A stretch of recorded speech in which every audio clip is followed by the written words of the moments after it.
Bread pudding is true comfort food, but when you make it like this with blueberries, almonds, and pour a maple mascarpone sauce over the top, wow, this is just gone from comfort to head-slappingly good.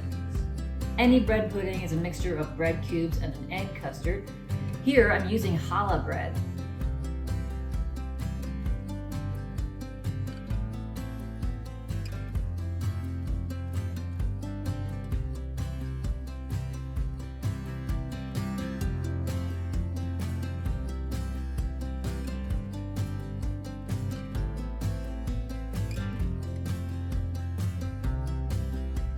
Soak the bread for a few minutes so that it absorbs the custard, then transfer it to a casserole dish with blueberries and bake it at 350 degrees for an hour.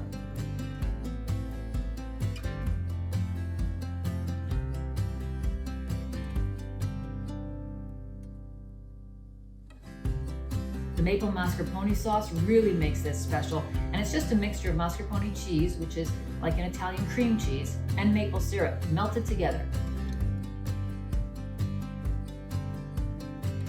Cut a square of this out while it's still warm, drizzle the sauce on top, and you'll be in heaven.